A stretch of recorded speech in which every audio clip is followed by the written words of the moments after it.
বিরোধিতা করছেন নাদিমুল হক সাহেব আছেন আমাদের অনেক দিন বাদে এসেছেন আমাদের অত্যন্ত প্রিয় করিম চৌধুরী সাহেব আছেন জয়প্রকাশ বাবু আছেন আমার কলিগ রব্বানী সাহেব সংবিধান মেনে সবাইকে নিয়ে চলার জন্য যে সংবিধান বারবার করে বলেছে ইন্ডিয়ান কনস্টিটিউশন সেইটাকে লঙ্ঘন করছে যে সংবিধানের শপথ নিয়ে প্রধানমন্ত্রী তার সরকার বানিয়েছিলেন সেই সংবিধানকে আস্তে আস্তে লঙ্ঘন করছে সংবিধানের যে স্পিরিট অফ কনস্টিটিউশন সেই স্পিরিট অফ কনস্টিটিউশন যেটা তারা লঙ্ঘন করছে আমরা যেটা বলেছিলাম সার্বভৌমত্ব এবং সেকুলার কান্ট্রি সেইটাকে আস্তে আস্তে শেষ করে দিচ্ছেন। আমরা যারা মুসলমান সম্প্রদায়ের মানুষ আমাদের কাছে সব ধর্মের মানুষ তাদের ধর্ম আচরণ আমাদের কাছে গুরুত্বপূর্ণ ঠিক সেইভাবে আমাদের নিজেদের ধর্ম আচরণ আমাদের নিজেদের নামাজ রোজা আমাদের নিজেদের মসজিদ রক্ষা করা আমাদের নিজেদের দরগা রক্ষা করা মাদ্রাসা রক্ষা করা এটাও আমাদের কাছে কর্তব্য এবং এইটাকে প্রথম দিন থেকে লঙ্ঘন করছে বিজেপি। যখন বাবরি মসজিদ ভাঙা হলো আমাদের হৃদয়ের মধ্যে যে বিশ্বাস সেই বিশ্বাসটাকে ভাঙা হলো। তার পরবর্তীকালে যখন হাইকোর্ট সুপ্রিম কোর্ট রায় দিল আমাদের মুসলিম সমাজ মেনে নিল যে ঠিক আছে সুপ্রিম কোর্ট রায় দিয়েছে, কিন্তু আমরা যারা মুসলিম সম্প্রদায়ের মানুষ এবং যারা হিন্দু সম্প্রদায়ের মানুষ যারা সেকুলার তারা আশঙ্কিত হয়ে গেলাম যখন দেখলাম সেই সুপ্রিম কোর্টের চিফ জাস্টিস রাজ্যসভার মেম্বার হলেন, আরেকজন তার প্যানেল জাস্টিস তিনি একটা গভর্নর হয়ে গেলেন। এইভাবে তাদের যখন আবার রিঅ্যাপয়েন্টমেন্ট হল রিটায়ারমেন্টের পরে নিশ্চিতভাবে আমরা আশঙ্কিত হয়ে গেলাম যে সত্যিকারের কি জাস্টিস হয়েছিল, সত্যিকারের কি বাবরি মসজিদ ভাঙার পরে আমাদের যে আশঙ্কা ছিল সেটা হয়েছে। তবুও সর্বোচ্চ আদালত বলেছে আমরা ভারতীয় এবং সর্বোচ্চ আদালত আমাদের কাছে অত্যন্ত পবিত্র, আমরা সেটা মেনে নিলাম। তারপরে দেখলাম একটার পর একটা উস্কানি, কখনো এমপাপি মসজিদ কখনো সম্বল মসজিদ, এরা সবাই সেখানে কোথাও বলা হচ্ছে শিব মন্দির ছিল কখন না বাবর যখন এসছিল তখন, কখনো বলা হচ্ছে যে এখানে অন্য মন্দির ছিল যখন বাবর এসছিল। কেন তখন ভারতবর্ষে এত জায়গা ছিল, হঠাৎ সেই শিব মন্দির ভেঙে সেখানেই মসজিদ হলো, এটা কেন হবে? শিব মন্দিরের জায়গা থাকবে, এত জায়গা তো তখন খালি ছিল, তখন তো যখন বাবর এসেছিল তখন বোধহয় 10 কোটিও পপুলেশন ছিল না, তাহলে এত জায়গা ছিল সেখানে না করে মন্দিরের মধ্যেই করতে হলো। এইটা বিশ্বাসযোগ্য নয়, এটা শুধু হচ্ছে কমিউনাল ফ্লেয়ার আপ করার জন্য ভারতবর্ষে যে হিন্দু মুসলমানের ঐক্য সেই ঐক্যটাকে নষ্ট করার একটা পরিকল্পনা এখানে করছে এই বিজেপি এবং বিজেপি সরকার, তারা এই পরিকল্পনা করছে। কেন বিভিন্ন জায়গায় একটা মানুষ কি খাবে, একটা মানুষ কি পড়বে, উত্তরপ্রদেশে বা মধ্যপ্রদেশে বা বিভিন্ন জায়গায় কেন তাকে জবাবদিহি করতে হবে যে কি খাবে? শুধু খাবে নয়, যদি বাড়িতে চিকেন থাকে তাও সংখ্যালঘু হওয়ার দোষে তাকে পিটিয়ে মেরে ফেলা হবে। কেন মানবাধিকার লঙ্ঘন হবে এই সরকারের সময়? কেন মানবাধিকার লঙ্ঘন হবে? আমরা ভারতীয় নই? আমরা ভারতবর্ষের মাটিতে জন্মগ্রহণ করিনি? আমরা এই মাটিতে জন্মগ্রহণ করেছি, যেটা বারবার করে বলি, আজকে আবার বলছি। হ্যাঁ, একজন হিন্দু ভাই সেও এই মাটিতে জন্মেছে, আমরা মুসলমান এই মাটিতে জন্মেছি। এই মাটিতে জন্মাবার পরে এই দেশের আনাজ খেয়ে দুজনে বড় হয়েছি। সেদিন যেদিন সেই হিন্দু ভাই মারা যাবে তার চিতাভস্ম এই গঙ্গায় বিলীন হয়ে যাবে।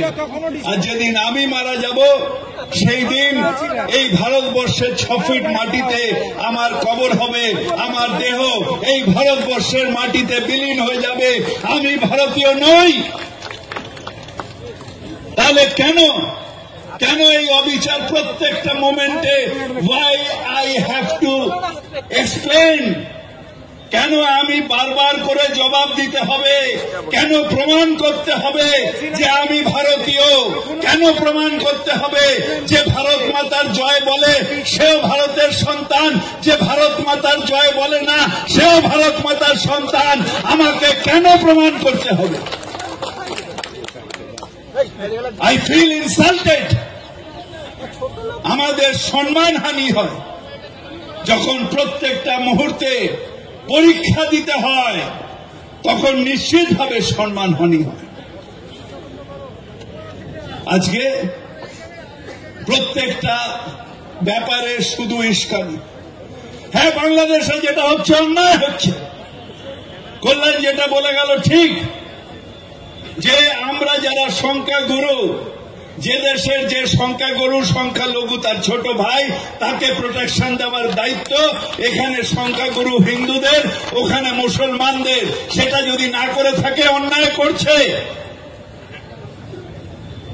কিন্তু তার মানে এই নয় যে আজকে বিজেপি বর্ডারে গিয়ে উস্কানি দেবে, আজকে ওইখানে থেকে বাংলাদেশে যেটা হচ্ছে সেটা নিয়ে কমিউনাল ফিলিংস তৈরি করবেন না। বাংলাদেশে যেটা হচ্ছে অন্যায় হচ্ছে, আমরা সবাই উদ্বেগ। আর ওখানে শুধু সংখ্যালঘু খুন হয়নি, ওখানে একজন ফিল্ম পার্সোনালিটি খুন হয়েছে, ডাইরেক্টর খুন হয়েছে, ওই রাত্রিরে অনেক সংখ্যা মুসলিমরাও খুন হয়েছে। এই সরকারে এখন যে সরকার, সে তার নিষ্ক্রিয়তার জন্য অনেক খুন হয়েছে, কিন্তু তার প্রতিবাদ নিশ্চিতভাবে করা উচিত। কিন্তু তার মানে আমাদের কমিউনাল হয়ে যেতে হবে, আমাদের সুশ্রুড়ি দিতে হবে, আমাদের ডিভাইড অ্যান্ড রুল করতে হবে না। আমাদের কনস্টিটিউশন তা বলে না। আমার কনস্টিটিউশনের শপথ নিয়ে নরেন্দ্র মোদী প্রধানমন্ত্রী, অমিত শাহ স্বরাষ্ট্রমন্ত্রী, এই কনস্টিটিউশনের শপথ নিয়ে আপনারা গেছিলেন। আপনারা পেছন দিক দিয়ে সুপ্রিম কোর্টে গেছিলেন, আপনাদের প্রপোজাল রিজেক্ট হয়েছে। No, this is a secular country, এটা ধর্মনিরপেক্ষ দেশ, এবং সেই ধর্মনিরপেক্ষতা রক্ষা করা এটা আমাদের কাছে সম্মান, আমাদের কাছে দায়িত্ব। সেন্ট্রাল গভর্নমেন্টের সেই দায়িত্ব নেওয়া উচিত। কিন্তু দুর্ভাগ্য, সব ব্যাপারে এখন for the people, by the people, to the people, of the people নয়, এখন হয়ে গেছে for the power, to the power, of the power. অর্থাৎ বিজেপিকে পাওয়ার রাখার জন্য হিন্দু মুসলমান ভাগ করো। এটা শুধু মুসলমানদের দায়িত্ব নয়। আমরা যারা বাংলার মানুষ, এই ডেভিডের মতন মানুষ, জয়প্রকাশ দার মতন মানুষ, তাদের কর্তব্য হয়ে দাঁড়িয়েছে, যারা সেকুলার রেলিংস আছেন, মমতা বন্দ্যোপাধ্যায়ের পাশে দাঁড়িয়ে ধর্ম নিরপেক্ষতার রক্ষা করা, এটা আমাদের কাছে কর্তব্য হয়ে দাঁড়িয়েছে। আপনারা ভাবেন আমাদের ভয় দেখিয়ে দেবেন, আপনারা ভাবেন আমরা ভয় পেয়ে যাব, কিন্তু আমরা বলি আমি ভয় করব না, ভয় করব না। দুবেলা মরার আগে মরবো না ভাই, মরবো না। আমি ভয় করব না, ভয় করব না। হ্যাঁ, আপনারা বেলডাঙ্গায় ভড়কেছেন, বেলডাঙ্গায় কয়েকটা পুজো হচ্ছে, কোনো আপত্তি নেই, কিন্তু তার মধ্যে উস্কানি কেন? আর সেইটাতে দেখে যারা গেছেন হই হই করে, তারা অন্যায় করেছেন। তার কারণ ভাই একটা জিনিস বুঝে রাখবেন, বিজেপি মুসলমানকে মারবে না। মুসলমানকে দিয়ে হিন্দু ভাইকে মার খাওয়ালে ওদের যে পেছনের যে অভিসন্ধি সেইটা পূরণ হবে।